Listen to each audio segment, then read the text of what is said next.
issue wasn't COVID, the issue was lockdown. Even during the initial coronavirus period, lenders were still lending as normal. It's when lockdown happened and surveyors couldn't go out, that's when the issue came about, because if you can't value something, then what are you going to do? Mm-hmm. So I think the first week really was a bit like, yeah, everything's on hold, we're pausing. And then you had some of the lenders who weren't funded by banks, didn't have secure funding lines. They were like, look, we're probably just going to stop lending for now because we really can't secure our investors. But the ones who were funded by banks, that's a lot more secure. So they was like, well, we'll still lend, but instead of giving you 75% loan to value, we'll do 60% for now, until we can value things. What also happened, and it's starting to creep back in, is specialist properties like HMOs. You do need to physically value the insides, make sure they're compliant, fire doors, room sizes, and so on. So with those, you need a physical valuation. However, with standard single lets, the vanilla buy-to-lets, which still work, those were being processed with AVMs. So desktop valuations or AVMs, they are different things slightly, but those have been cracking on. So really, yeah. But now what's happening this week, since Boris on Sunday made the really clear announcement, go to work. Very go to clear, work, incredibly clear, crystal. Yeah, visit your colleagues, don't see your family, that kind of stuff. So yeah, since that, but you can imagine on Monday, the first thing is emails and calls from clients going, great, so when's my valuation? And it's like, look, I'm pretty sure lenders are having this conversation in their office right now, and they're waiting for their surveyor panel to say, yeah, we're good to go.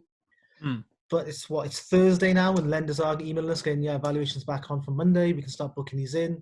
But there is a backlog. I think 60,000 for the whole UK, I think I read. Yeah. Only, yeah. So physical valuations are starting to come back on. We've got those coming in, and then the specialist properties I mentioned, HMOs, they are starting to come back in. So appraisers who tend to do the commercial valuations for Shawbrook and Hampshire Trust, they've opened the doors now for Shawbrook. So I imagine Hampshire Trust will be next week as well. So I think the market is picking back up, albeit with a bit more scrutiny around source of funds and risk appetite. Would you say that from the AVMs that maybe you've done in the past few weeks, which hasn't been a big period of time, but would you say that they've all come back? Have they been all downvalued? I think is what people are thinking. Kind of. I think downvalued is probably the wrong word. They've been realistically valued. I think I did a post on Instagram, and investors obviously always optimistic, trying to get the best as they can. That probably wasn't happening because an AVM essentially is data based on historical comparables and obviously a bit of capital growth, but that's it. A desktop valuation, they've worked out really well because a desktop valuation is an actual surveyor doing everything bar the physical bit. So with those, if you've done like a BRR project, you can send in your valuation pack, all your supporting evidence, and that'll be taken into account. So when you say realistic though, do you mean that, so realistic for me means it's the right value, but have you seen things where it's like, oh, come on, that's just rubbish. Even though they're just going against the data, they're saying, no, forget it, 10% off. The ones I've had that have been really, really bad have had clauses in the valuation saying, look, this is a valuation. However, because of what's going on, we're going to put in they call it a material uncertainty clause. Mm-hmm. And that clause knocks about 25% off. Okay, but that's only happened during Corona. And do you think that will continue for the next few weeks, or do you reckon they'll pull the clause out? I think it depends on the surveyor's panel and the risk. So if it's a lender going to 75% and doing a commercial valuation on a large HMO, they'll probably put that clause in because who knows in 3 years, will it still be a commercial property and so on? I think for standard single lets, I think you'd be fine. Okay. So it sounds positive. It sounds like lenders are coming back to the market. I know Foundation, you said, are launching a new range on Monday, or a new range, let's say, because I mean, how new and exciting can mortgages be? Well, I mean, with Foundation, just because it's fresh, is so they stopped lending for a little bit and they paused their valuations. So the email was, yeah, we're going to have a new range coming in Monday. One of the things they did pull was their short-term let range. So beforehand, they were probably the go-to lender for doing Airbnbs. I think, again, it's a case of lenders saying, well, is there even an appetite for these kind of short-term lets anymore? But then the government how can they say that when there's quite a few people with essays and in this chat who are full up and who will Absolutely. continue to be full. And it's like, how can they, what do they base their And data on? The Daily Mail? Like, I don't understand. and the thing is, with foundation, their assessment of a short-term let would actually still be on a single let basis. So them pulling that range doesn't make sense, if I'm honest. Yeah, I guess they think because we could still, You could it's switch just it back to lenders a running tenant. scared, isn't it, really? Yeah, That's, but hopefully that'll come back because that was a good product. They also had an early remortgage product as well. If you refinance within 6 months, as you know, their yeah. product was actually spot on for that. Mm. So hopefully they'll come back aggressive and competitive, but who knows? Interesting, but there's a chance that they or others could pull the pre 6 month valuation for something. I mean, they can do what they like, right? Couldn't they? They could do it like it's their money. Knowing lenders, especially because they're not bank back. Well, they're not like they're not like Kent Reliance or something like Barclays, are they? They're sort of specialist. It's private investors. I believe they're based offshore somewhere. Yeah. Cool. Avoiding tax sounds good. So let's move on to some questions from people. Actually, no. Before we do that, we must talk about one thing, which is the bounce back loans. So all I'm seeing or hearing is, hey, anyone got houses for sale? I got, looking at a deposit of about 50 grand, 0 pence. What can I do with this £50,000 and 0 pence exactly that I've acquired from my auntie in India? So and I've seen some clauses, for example, in Starling's terms and blah, blah, blah, that aren't exactly saying you cannot buy assets with it. What's the crack? Just before I answer, because before I forget, on the flip side of that, and seen loads of those posts, I've also seen loads of people, and 50 grand wanted for a fixed return. So people know that the investors were going to have this money, and they want to, so that's happening. But so I like to keep things factual. I'd rather not, just predict things. But I've made a few calls today because it helps me if I've got investors calling up and that's their source of funds. It helps me know. So I spoke to 2 bridging lenders, 2 standard buy-to lenders, and 1 commercial lender. And I said, look, if a client's purchasing a property and the source of deposit is either all of it or most of it the bounce back loan, would you lend? The answer was no. No, it was a no.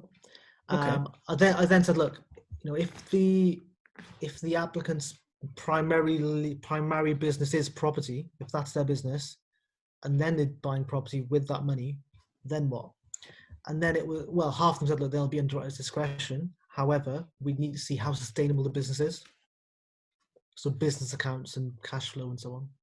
So what you're saying is if you have a business that is, wait, explain that last bit again. So when could you possibly if you are use it? essentially, if you're a full-time landlord or a full-time property investor, Okay. and then you've taken out a bounce back loan to support your business, which is buying and selling property or investing in property, then they might consider it.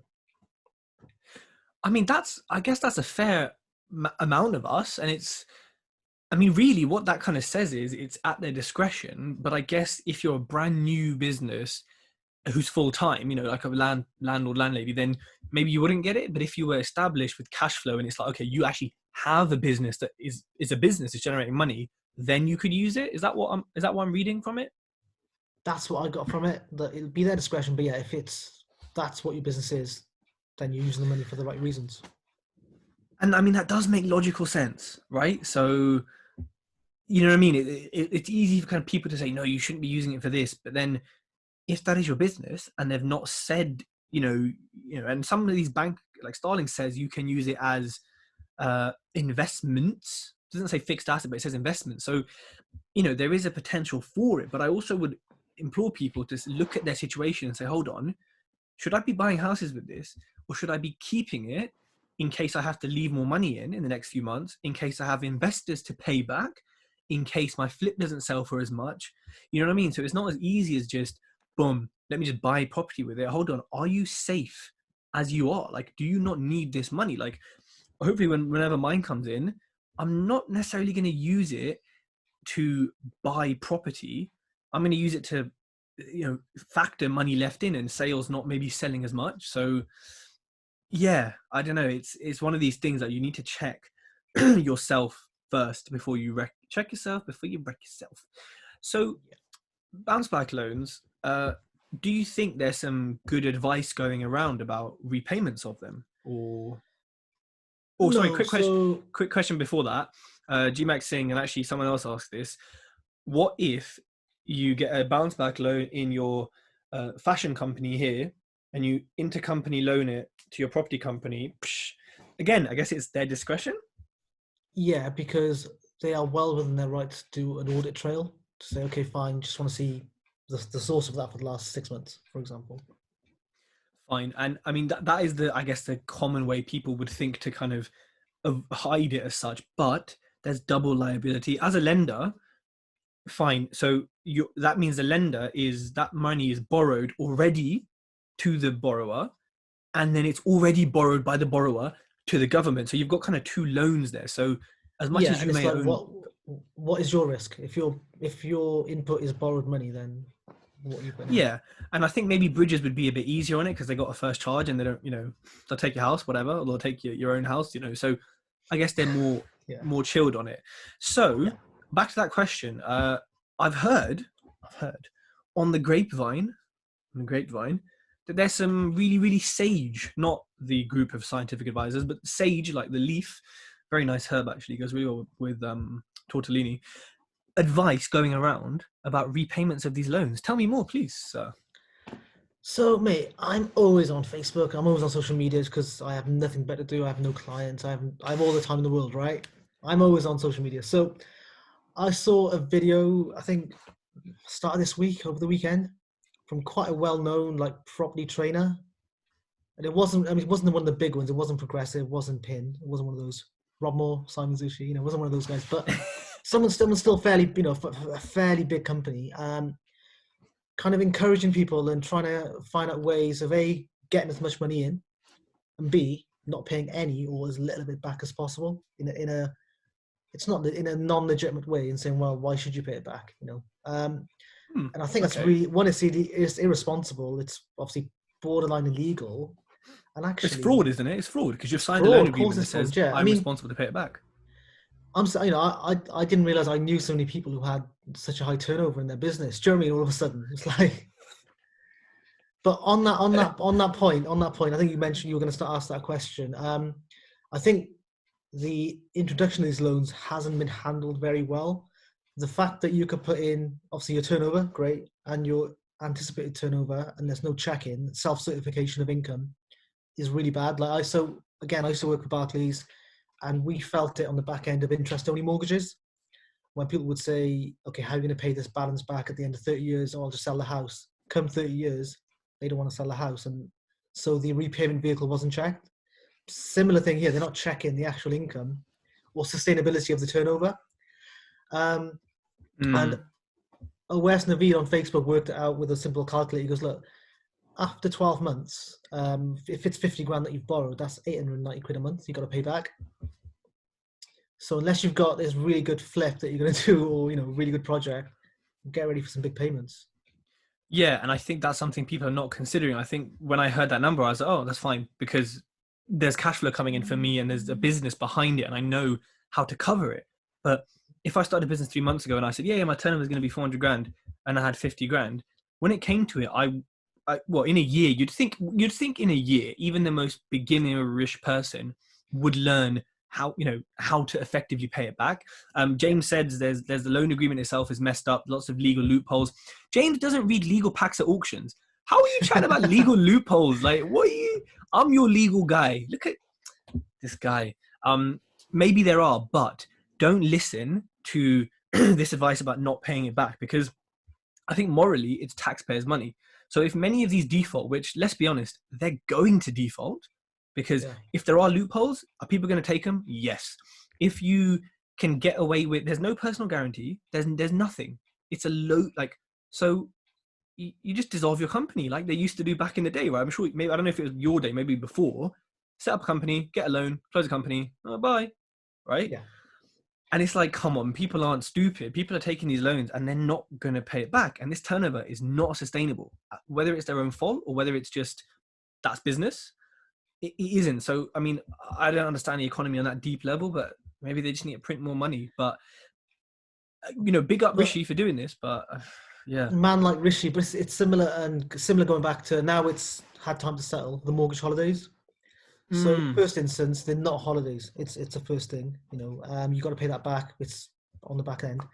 Um, and then people, the first question for every investor was like, yeah, I'll take these holidays. And then it's like, is it going to affect my lending? Yep. And to be fair, no one knew, but actually, yeah, it does because, and this might sound like I'm being really harsh to landlords and investors, but my opinion is my opinion. So as a lender, right, if I've got a property investor, full-time property investor, or someone taking it seriously as a business, and I can see they've applied for this mortgage holiday on month 1 or even month 2, it tells me that hang on, so you've got nothing in place to cover voids. What if a tenant moved out anyway? What you're going to ask for a holiday? Like it means you've got no reserve. So as a lender, I would question it. And I think you put it on your social media, so it's not a GDPR thing that Foundation Home Loans are asking you before your completion to sign the document to say you've not had any holidays on this mortgage, none of your other properties, and you've got no intention of taking it. So that's how seriously lenders are taking it.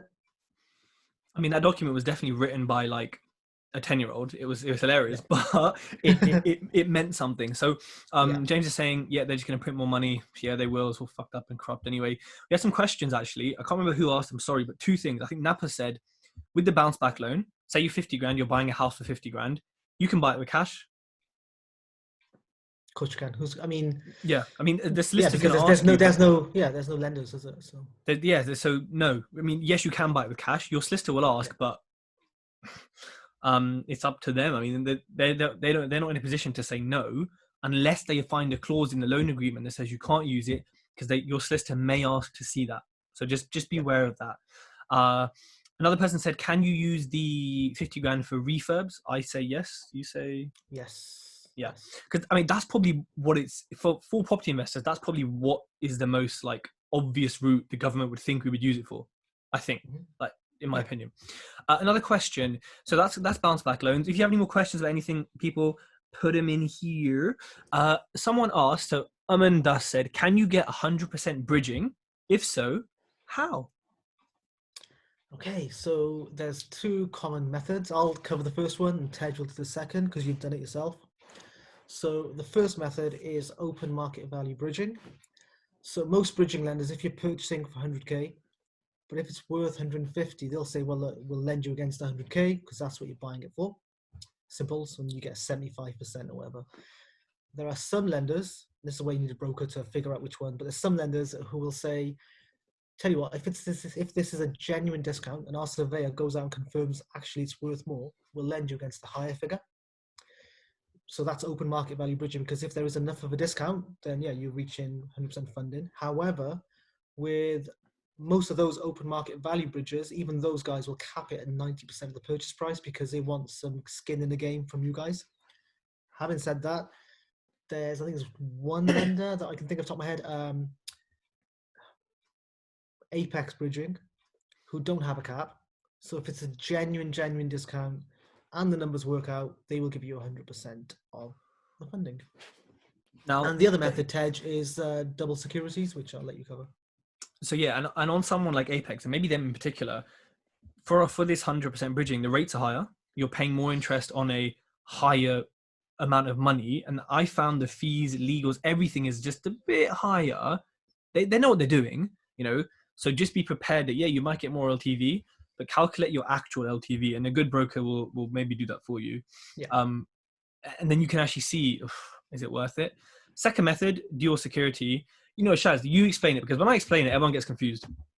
So, okay, dual security, how I do it, explain over the phone to clients is, again, typical bridging, you get, say, 75% towards the purchase price, less interest and fees, maybe 65%, okay? So that leaves 35%. So what you can say to a lender is, you know what, rather than giving you cash, because I don't want to give you cash or I haven't got the money, is I've got this other property. It's either one I'm living in or it's another buy to let. It's got a small mortgage or it's got no mortgage. What you can do is for the 9 months that I've got this bridge, you can have a charge on that as well. And as long as there's enough equity, you can get full funding on that one. I think that the main risk is if it's a house you're living in, you've got to make sure you've got a really, really good project. Okay. Yeah. And the second thing is, if it's 100% funding, like you said, you're borrowing that much money. So you got to make sure when you come to refinance or sell, you're going to there's clearance there to pay everyone back. And sometimes you may not pay him back on the first refi. Like, so for example, my one, if I paid him back over 2 refinances, but it could have been 3 because the money I got from one unencumbered house and then allowed me really to purchase 2 more at 100%. So, and it wasn't even worth that much. So you can do smart things with equity if you have a broker who can advise you on it, or if you've done a few and you know the bridger and you can advise on it. But Yeah. for your own home, I wouldn't do it. So I'd be very, very Oh, careful yeah. with doing that, because they will take more security than they're giving you in money. You know what I mean? They'll be like, yeah, first charge it, but have 40% of that value. So just work it out. It's your family home, you know. Yeah, because the issue is, even if it's your residential house and say you're only giving them 10% of that because that's all you need, that's still a charge on it. They get their money before you get anything else, so they can take that off. So And they will if they need to, no matter what anyone says. As Rihanna said, better have my money. So let's see here. HMO mortgages, when are physical valuations taking place? Spot the Dave asked that. Are you next week or potentially in the next sort of week or two? Spot the Dave. I emailed Spot the Dave earlier actually about this because she Okay. asked the question. So yeah, So impatient. appraisers have opened up the doors for Shawbrook applications. Shawbrook are a commercial lender, so their rates will start with a 4%, 4.5%, which I know it's not for everyone. I imagine, so really, look, we're all waiting for Connells because Connells tend to be the more specialist buy-to-let lenders is panel. Once Connells are open and up and running, that's when you'll have your Kent Reliances, your Precises, do HMOs that way. But yeah, Shawbrook are up and running. I've instructed the valuation earlier, but again, it's a higher rate, but they do commercial valuations. So. Fine. Okay, Ben Wall says, do I need a HMO mortgage for a 4-bed? I guess it's a 4-bed HMO, or will a standard buy-to-let mortgage be sufficient? You need it. So yes, even though you may not need a license depending on where you are in the country, from a lending point of view, a HMO is still a HMO. There's a couple of lenders who will do it where if it's on one AST, like student let, so it's still a HMO but on an AST, they'll let you have a standard kind of mortgage, but that's not the norm. Generally, if it's a HMO in terms of how the tenants and the floors, then it's a HMO mortgage. Fine. Harvey Gill says, other than Shawbrook, are there any lenders that let you switch mid-term from a buy-to-let mortgage to a HMO mortgage without incurring any penalties? Not that I can think of. No, Shawbrook are quite unique in that, and that's why they're good. Shawbrook offer further advances, offer product transfers, so you're paying a premium rate. They're a premium rate lender, but they understand property investors, so they're quite good in that. But aren't they quite slow? Very slow, and they So admit, yeah, they admit that themselves. They're like, yeah, our service isn't where it needs to be, but we're working on it. But that was last year, and it was this year. So they sound like a fucking bank, basically, which is just... they are a bank. They don't understand property investors then. If they're slow, they cannot claim to understand us because, like, time is money. So... But then, like, Hampshire Trust, who I big up all the time, they'll lend. I think I tend to use them instead of Shawbrook. So they're quite manual. They take about a week to assess things, but before you pay any money, they'll tell you whether they're going to lend you the money or not. That's a nice... That's the main thing. What you don't want is people changing their terms or saying we'll lower the loan to value after valuation, after you paid your fees. Do you know what I mean? You're halfway in, you're like, what am I going to do? Yeah, I hate when bloody lenders do that. And actually, I find it like bridges, from the stories I've heard, seem to do it more, even though they're a bit more relaxed with lending. So, yeah. Rajan says, are there issues with someone of limited employment history applying for a mortgage? He's a student, so I'm assuming he has some part-time work, some not, but not like a full, I'm working, I've got a history. For someone in that situation, do they need a mortgage host, or do they just, can they get a mortgage? Are we saying buy to let? I imagine buy to let. Should we talk Yeah, about let's that? say buy to let, yeah. Yeah.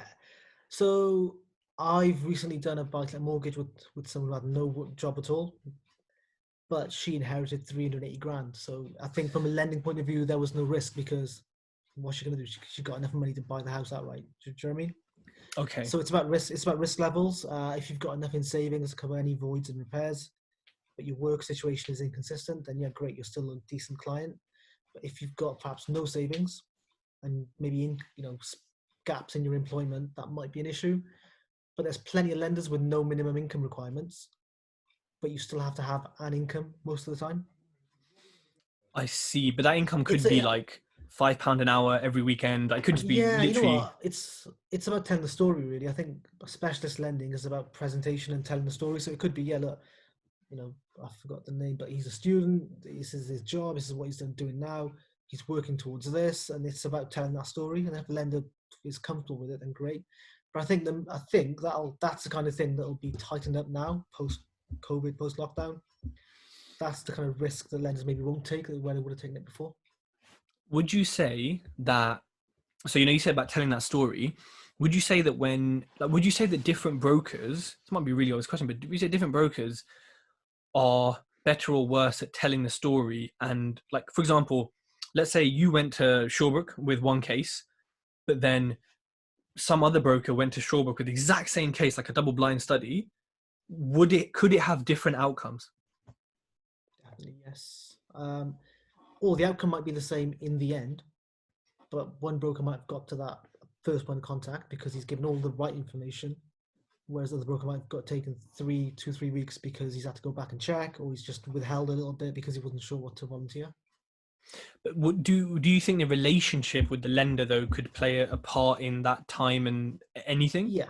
So look, lenders are not meant to play favorites, of course, but if you've got a good relationship with your business development manager, it's the difference between answering a phone for you at 8 o'clock at night and saying, look, working hours only, that kind of stuff. And also saying, look, I really trust this client. He's a good client. Can you just help me out a little bit? Yeah, I'll have a word. It definitely helps. But I think that helps more with the specialist lenders, the Shawbrooks, the Hampshire Trustee Interbase. With the guys like, I wouldn't say Kent Lines, but with the guys like, Paragon, the Mortgage Works. And it sounds weird, but they're more mainstream specialist, which just means they're not on the high street, but they're pretty black and white. If you fit policy, you do. If you don't, you don't. And I think we've found that with me. We've kind of found that, say, with like Foundation, they're a bit more, okay, we'll take a view on it, look at the bigger picture. Whereas like TMW and stuff, we're just Yeah, like, nah, bye. I think with Foundation, we've been blessed that the underwriter is a G. Do you know what I mean? Ex-football Big up, professional. big But up. yeah, I think because he gets it. So I remember the first time I put your case in. So he works from home, which I didn't realize. And he used On to his work. signature, He used to work for Together, didn't he, as well? yep. So we're just But meant to on be, man. Like, we're mates. On his signature it says roving underwriter. I didn't quite get it. And then when he called me at oh, like 6 o'clock in the evening, I was like, well, what kind of time is this? He goes, yeah, I'm working from Rover. home. And then I explained the whole thing about you. I was like, look, this guy's a momentum property investor. This is his strategy. This is what he's going to be doing. He's got this many properties in the pipeline. So you're going to see this portfolio looks like this, but actually it's going to be this in a couple of months. So I think he gets it, and we're quite blessed that we get him all the time. So Yeah, no, I think that is maybe something we can't control, but when it happens, it's up to you to make sure that relationship is saucy and is at the right level where the relationship does play an effect. And I think it's difficult to choose a broker who has that kind of relationship because everyone's going to say, I'm whole of market. Oh God, fucking everyone is. And oh, I've got great relationships. And it's like, well, yeah, there's no way for me to tell as a customer if you have a great relationship until push comes to shove, or is there? yeah, yeah. So things brokers say, I'm whole of market. I've got access to more than 6 What lenders. does that even mean? Like, what does that even, I don't get it. So Like everyone is.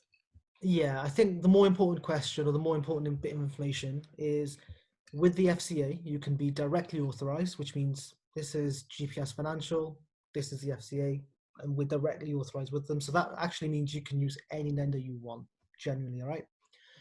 Other brokers, and this is like if you're maybe in the back of an estate agency or you have like mortgage advice, the big franchises, Mortgage Advice Bureau, Just Mortgages, they tend to have a panel or a network. Still, most of the lenders, more than most lenders, but they'll have a panel. And really, it comes into play when you have more complex cases or bridging, something that's out of the ordinary. And then they have to normally go to the panel first. And if they have to go off panel, they have to get permission from the network. So really, it's worth asking: are you on a network? How are you authorized with the FCA? Because I think whole of market is different to whole of network, and that's not me being derogatory to any of the brokers. It's just that's what that is. So when people say I have access to X number of lenders, great. So does everyone else. It doesn't make a difference. Yeah, people always say that as like their first. Hi, I'm a whole of market. I'm always like, and hi, I'm Tej. I'm a Yeah, human. What? It's like, of course I am. So it's, yeah, and I guess we don't meet often. We don't meet non whole of market or whole of networking brokers in the at networking events or something. Most brokers are like the investment kind of commercial type, like what we do. So it makes more. Yeah, I always wonder what that means, and I still don't get it. still don't get So, it. Jean-Lee Belgrave, most certified name, says, and I don't know if I get this question, but what alternative factors do specialist HMO mortgages take into consideration? Does that make Okay, sense to you? so maybe let's just explain what you need to have a HMO mortgage, I suppose. So most lenders for HMO mortgage will need you to have 2 years landlord experience. That can be single lets as well. Mm-hmm. There's some who are okay with 12 months. Mm-hmm. There's one who's okay with 6 months. And then there's only Kent Reliance who are okay as long as you are a residential homeowner. Okay. But generally, if you want the whole of market, you need to have landlord experience because lenders will say, well, look, a HMO takes more effort and experience to manage than a single let. Income really isn't an issue. A lot of these lenders don't have minimum incomes. Again, it's about sustainability and you as an investor. You have to have a license generally applied for before completion because some councils, like Midlands, Birmingham, take ages to grant the license. So they want to hold up the completion. You have to apply for it. The main thing is experience, really. But Fine. like Kent Reliance, so Kent Reliance, pretty much, I think, and this is negative, but they're more like a gateway HMO lender for investors. They don't have any minimum income. You can get a HMO mortgage with just owning a residential property, and they don't ask for many documents most of the time. So Okay. they have gone back to 70% loan to value. Hopefully, I mean, they were lending up to 85% before lockdown, which is crazy if you want to be that highly geared, you know what I mean? I know people who definitely just take that straight away. Like, yeah. In 5 years I'll pay it down. I'm like, do your thing. Yeah. So we've got not a question, but we've got a comment from a FX troll account who asked me a question today. How are you? Wink face. How are you, Shaz? Wink face. Yeah. Another one. Let's make some money together with a chart. I mean, I think we should both send him our like money, right? Like everything. Bounce Do it. back I'm in. loan straight to this person, Bounce back loan. and let's make some money. Someone said your content is awesome. Someone else recommended me. I don't know who the person is. Let's take some questions from Zijet. So Suresh says, how can you trust that your broker is working in your best interest and not the interest of their pocket? So let's talk about fees. I love talking about fees. Okay, so because when investors and people on Facebook say, "Oh, but you're getting commission from the lender. Why do you want to charge a fee?" First of all, it's not commission. It's called a procuration fee, and it's tiny, honestly. So on a mortgage, on a buy-to-let, standard buy-to-let mortgage, lenders tend to pay around 0.45% of the borrowing amount. Okay, I suppose it depends where you are actually. Like I do a lot of stuff in the valley, so if I'm doing a mortgage for 70 grand, then it's not. Do you know what I mean? So, but 0.45% of the borrowing, but that covers the admin that we're doing for the lender's behalf. So certifying documents, inputting stuff on the portal, everything but the actual underwriting. Otherwise, they'd have to employ someone to do that job. So that's what that covers. In terms of fees, yeah. So every broker has a different fee model. No one's wrong or right. Some charge upfront, some charge on completion, on offer, some don't Some charge charge for at a phone all. call, don't they? Some will charge you an assessment fee, yes. So I think but yeah, Tej, from your end, how would you know if someone's working for your benefit and not their own?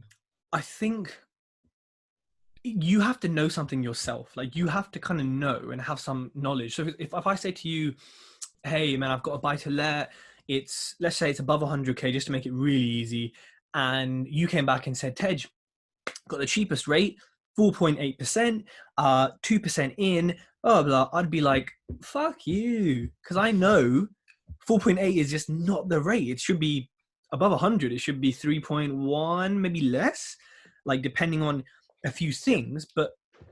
And then I think, but that's only because I know what the actual rate should be from you being a good broker. But what that means is, let's say you're a good broker, you're telling me it's 3.1. If I thought that was too little, no, sorry, if I thought it was too much, I could then ask another broker and just say, by the roughly, what would the rate be? And then out of three of them, you can see, who's sort of chatting shit. But it's like the first time you work with a broker, yeah, I'm gonna say don't trust them 100%, right? Because you never know. Like Aaron Do says, trust but verify. So by all means, double check the information, and that's how you're going to find out. I've had people come to me before saying my broker keeps recommending this, only recommends this one lender, and I've realised it's because he gets a higher procuration fee. So what you should, another way of spotting it, or maybe it's just me getting really, really, it's Ramadan, I'm really ratty, is if your broker, right, won't tell you the name of the lender until you pay a fee, sack them off. 100%. Because you can't go direct anyway to these lenders. Most of the time you can't. So if you get an email back once you've given him your purchase price, blah blah, and he comes back with, I can get you a rate of 2%, 1% fee. These are the payments. Let's carry on. And there's no name of the lender. There's no illustration, and they won't give it to you without you actually committing with a fee. I'm not saying that. I mean, look, that might be standard process, but I think that's it's a bit insecure, isn't it? Like, I think, yeah, because I mean, look, if we could go direct to most mortgages, I'd get that totally. But like, we just can't. And also, like, it's just hard work, like trying to deal with them. And also, yes, fine, you could tell me Kent Reliance, and I could go to another broker and say, hey, let's go for Kent. But if they're a good broker and you're a good broker, you're going to come back with the same result. So absolutely. And what's even funny is I've seen these emails. If you just literally Google the rate and the fixed term, and you put on Google 2.04%, 2-year fixed rate, buy to let, it'll tell you the lender anyway. And can we access knowledge base as mortals? I believe you can, yes. I think you just have to register and pay the fee. Oh, there's a fee. Okay, so that means no. Right, so Ayaz says, if you borrow through a limited company wrapper, I like that he said wrapper. Not like 50 Cent, but like a wrapper. Like Chance the rapper, yeah. Yes, not like Chance. As a first-time buyer, first-time landlord, does that affect your first-time buyer status in regards to stamp duty? I think I know the answer. What is it? What's your answer, Tej? It doesn't, because it's a limited company and you are not your company and your company is not you. Is that right? Yeah. Oh, thank God, I'm saving a big stamp bill when I buy a residential, then great. I mean, I knew that anyway. But you know what? There's a lot of fake news about that. I don't know if you've noticed, but like a lot of people online who are probably not brokers are like, no, if you no, it gets rid of your become what, like, can you say as an FCA regulated person, can you state the truth, please? By the way, as an FCA regulated person, do you know that I'm allowed to offer deals for a fixed return online? So if anyone wants to pitch a deal, run it by me. I'll take a fee for that, right? Hook me up in it. Yeah, I'm allowed to, aren't I? I can say I'll offer you a fixed return. Yeah. For 50K, because suddenly you've got that money. Okay, we need to all get FCA regulated. But can you just state, please, what happens if you buy a house in a limited company? Does it affect your personal stamp duty, first-time buyer allowance, etc.? No, it does not. And Thank you, doesn't sir. matter. Yeah. Someone in the oath of the FCA, I respect your view.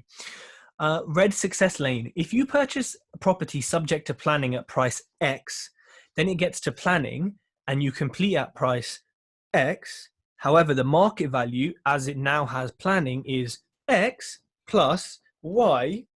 What will a bridger lend on? The purchase price X or the new market value? Because you haven't got planning at point of purchase, it'll be X. No, so he said you get planning and then you complete. So you've agreed it at 100K, for example. You got planning and then you carry on at 100K. So yeah, if it's offer accepted, subject to planning, you get planning and then you complete with the bridger. Yeah, it'll be the full value. Okay, so if with planning it's worth 200, but you've agreed to purchase at 100, the bridger will give you 75% of 200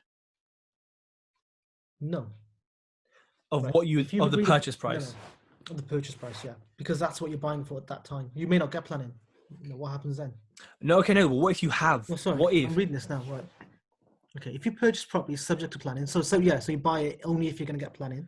But then it says it gets to plan and you complete at price X. I think when he says purchase, I think you mean when you offer accepted, because then it says when you complete with Oh no, so planning. it's fine. So I think in that one it'll be X plus Y. So I say to you, Tej, I'll buy this off you for 100 grand, and we subject to me getting planning to do something else, and we both know it's going to be worth 200k once I get the planning. You don't care because you want to sell it anyway.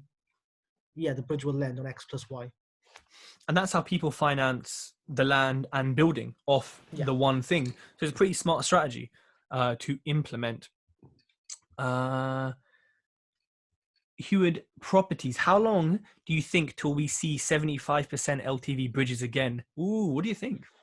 Well, there is one or two that currently are still doing 75%. If you want to pay, Tej, calm down, 1.45% a month. Jesus, that's a lot. Yeah, so it's happening. I think well, how do I say this? The most popular bridges like Roma Finance, Mint Bridge, and the more kind of mainstream bridges, they exist. So Roma are currently at 65, Mint 65. It's not too bad. I think they'll get there. I mean, 70%. I can get you 70% at 0.89%. I have access to lenders who'll do that, which is not bad, is it? 70%. Not bad. Obviously, you So got to take all fees into consideration, but not bad. Not bad. I'm listening. it's not bad. So bridges come back to 75%. I think it all depends on the risk. I think the main concern isn't their money. It's more about how you're going to pay us back. What's that market looking like? But okay, give me a time frame. Let's both put a time frame and let's see what happens. No betting, but just Oh, it's haram, brother. yeah. I was gonna say I would say. I mean, I would say as quick as 6 months. Bridges are keen to get money up the door because six as soon as they set the months. door, they'll earn interest. Yeah. I think they're gonna start 75% within 4 weeks. 4 weeks. Okay, guys, if you want 75% today, contact Kevin Gibson on Facebook. Ask up bridging. It's pricey, but it is what it is. Oh yeah, him, yeah, broker and a bridger.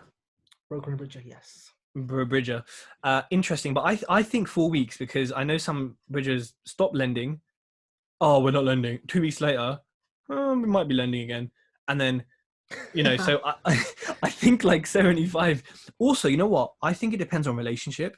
I think if you've used your bridger, you've paid him back a few times, you've paid all the interest back, and you're in their good books emotionally and on paper, I think you'll have access to 75% first compared to So others. Ted, just a question for people who are watching, obviously, and people, your brand and people who follow you. So what do you find the benefit and how do you know you're getting the best deal by going direct to, you go to direct to Together Finance, who are not lending right now.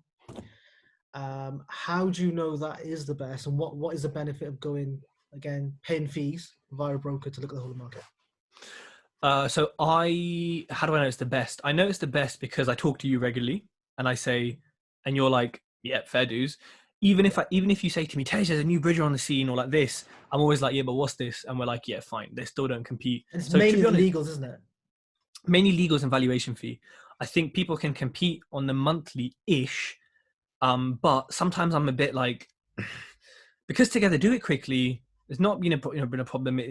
It's convenient. It's just I send them an email with an address and I get money. And that's how bridging can work after a while. And that's relationships. So would you suggest people who are new do the same thing when they start off?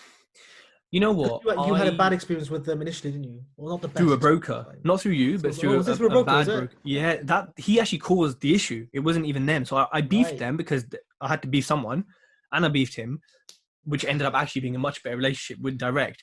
But you know what? I've spoken to other bridgers. Like when they stopped lending, I just went to others and I just, man's about, just mingling, just saying, so what's your rates? What's your rates?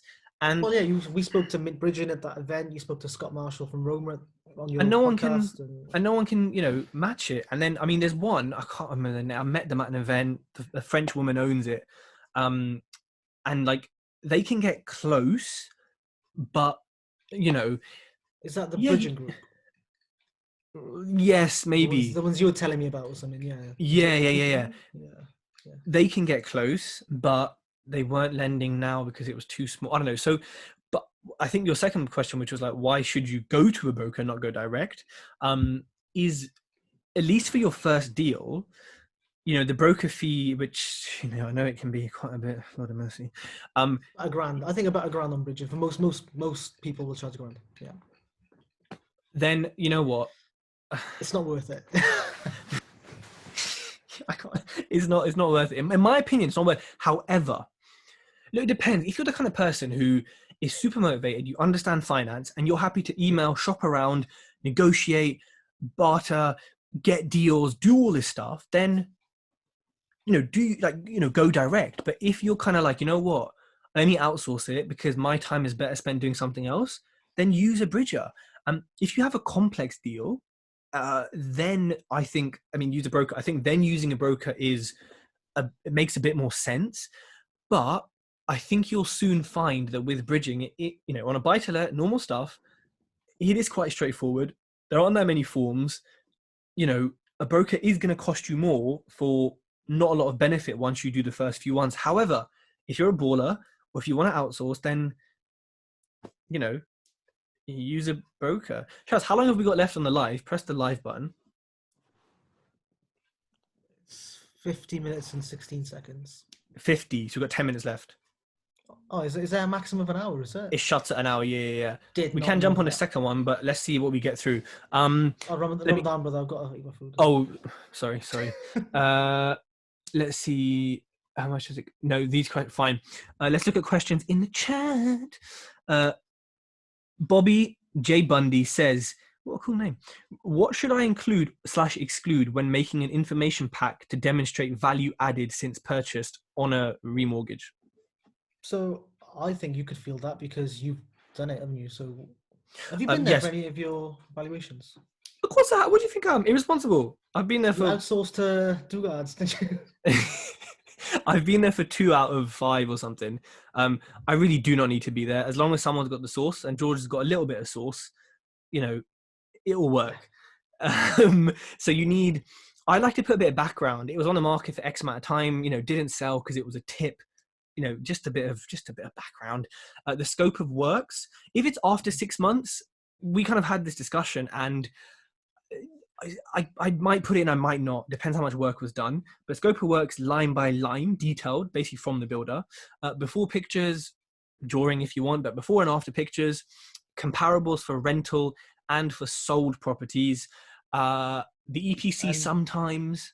in terms of sold properties, we found that it has to be sold and relevant on land registry for them to actually look into it as a comparable. And land reg are dinosaurs, so good luck having anything up to date from them. They only just got people working from home, and lockdown started 8 weeks ago. So Nice. you can go figure what. And they didn't tell anyone about that, by the way, either. Wow. So yeah, Bobby J, it's pretty straight, dude. It just a few things in it. Honestly, I don't think they look at it. I think they're really friendly. We found, it depends on lenders, and we found out with Foundation Home Loans, they did not even care. They just looked at the asset at the time and valued it. But then Kent Reliance also use the same panel of Connells. They insist you have to give us this in the pre-6 months to approve the uplift. So it depends on lenders as well, I suppose. And your broker can tell you this, right? Because at the time you and me spoke, I didn't go with one of them because my refurb wasn't enough. And I knew they were going to say, you ain't added value, even though I have. So that decision was only made because you said, by the way, this is the deal. And I was like, nah, forget it. So you saved me from potentially down valuation. How does refinancing work when you do a split title conversion? Is the revaluation on each flat individually or as a collective? I guess it's up to you, isn't it? If you've split the titles, there's 2 different assets, so it's individual. Because you may decide to sell one, keep one. So Scott Jenkins says, is there any way for me to get a mortgage with damaged credit? I don't know why accent was bad. Was that to do with credit? I couldn't hear you then. What was it? Any way for him to get a mortgage with damaged credit? Yeah, so there are some lenders who what you call subprime lending. So it depends on what the damaged credit is. So for example, if it's unsecured debt, so phone contract or something unsecured, lenders can just take a view on it and just be like, yes, fine. But if it's more like a CCJ or a default or that kind of stuff, there's more specialist lenders. So together, that's their market on long-term mortgages, is the subprime What's the stuff. percentage? I believe it starts with a 7. I think it's come down to 6. I think it's 6.66. 6. Wow, headline rates. Okay, fine. Thank you. Well, there's At Pepper Money, 40% who are a bit more LTV. reasonable. Pepper Money are pretty decent as well. Ah, okay. Another question by Callum Stev says, what lenders aren't strict with background portfolio ICR? So ICR, I think all of them are pretty strict because it's part of what they got to do. However, there's lenders like Kensington. What's interesting with Kensington is like, so say Tej, you've got bricks and flips and you've got bricks and more. Let's just say if you've got 10 properties in bricks and more, but you're applying with bricks and flips, they will only check the properties in bricks and flips. In some cases, that can help because if you're highly geared on bricks and more, or you got bridging, or you got stuff going on, then bricks and flips are only going to check. So that helps full. I believe Zephyr are pretty flexible as well. But generally, if the ICR is an issue, then normally you have to go on a 5-year fixed rate because they stress it at the pay rate, not a stress rate. Interesting. And again, your broker will be able to kind of tell this to you, like you did with me, and said, Yeah, Tej, we're not even going to chat to those lenders. yeah. I think the thing with the challenge with Tej was, look, you've got this portfolio. However, if a lender looked at that, it doesn't really stack up. I understand it, but a lender won't. So we had to just find the right lender for that. Fair enough. Well, how long is left on the live? Like 2 minutes. 4 minutes and 40 seconds. 4. Fine. A question from Jingle Nook. Do you need to have a standard buy-to-let property before lenders will look at you for HMOs? So just back to, well, generally, yes. If you want the pick of the lenders, then yes. However, Kent Reliance, if you just own your own home, they will take you on a HMO mortgage. Perfect. Kartik Patel 12 says, if I have personal buy-to-let, so in his personal name, and I open a limited company and get another property under that, will it be single stamp duty? It's the same because you already own houses full stop, right? Yeah. It's just the same, 3% surcharge, normal. Mm-hmm. Is that right? Yeah, that is right. Let's see. Solomon says, I own a flat using Help to Buy and I would like to invest in my first property. Are there any restrictions on him because he has a Help to Buy on his own home? No. AR says, what is X equals MC squared? X MC to the power of 2. What's the answer? I don't know. We're going to speak tomorrow, me and Ayaz, so you can ask me then. I heard Saturday conversation. Look at that, mate. I work all the time, mate.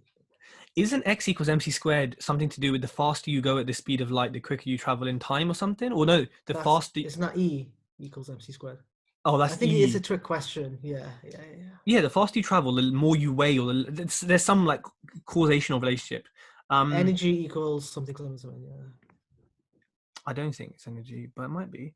Emad, anyway. Can you bridge 2 projects with 1 bridge? So 2 smaller projects put together? Yes. So that would be by way. I mean, you'd want to understand why you'd want to, because you could do it as a cross charge.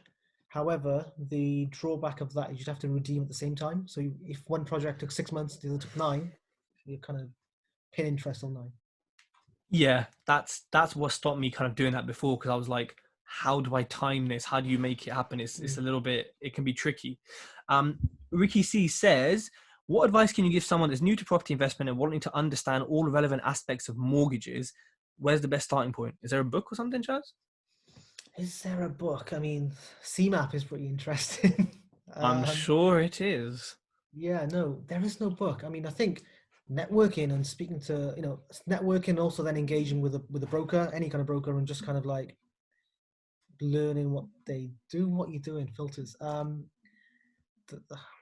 Yeah, I mean, I'm just having a good time, bro. I was going to say, I'm sure if you put that question on Facebook, there'll be people with books out there. And to be fair, a lot of investors, like the Richard Littles of the world, know a lot about property finance as well. So I'm sure there's knowledge out there. I think it's important to, look, I'm on CCTV, on the news. I think it's also important, like you said, to network, but also like just be curious. If you're a curious person, you'll always ask people, what about this? What about that? What about this? Guys, and that will Oh, you So got a minute. I remember when Tej first started working together. I'd get a WhatsApp voice message or message every day with a question, which is fine, and I'd answer. But now we don't. Now I think you trust me more, and you know more yourself, so you're not asking as much. But yeah, ask away, and if that causes the broker problems, then it's not the right broker for you, really. Well, Um, yeah, exactly. And I think, yeah, like I definitely was asking a lot, but because of that, I now then know a lot of stuff, which means I don't have to ask you now, because you would think about the long-term relationship. If you were thinking, oh, mate, just get one mortgage through me, you would have been like, you wouldn't have answered the question. You'd just been like, oh, mate, whatever. But because you're looking at the longer term, you know what I mean? It makes sense for the relationship. And look at how much I'm putting through you, and hopefully how much business is coming to you because, you know, absolutely. And I think, there is a 30 point seconds left. there is a point where you do learn more from your broker, and then you don't have to ask as much, but still you got to verify some things change. So Shaz, 20 seconds left. Tell us one thing that we don't know about you. Oh, but you already told. So when I was 13, I was on BBC Radio Wales singing Bollywood music. Rendition, please. 3, 2, 1. You're waiting for it to end, you little shit.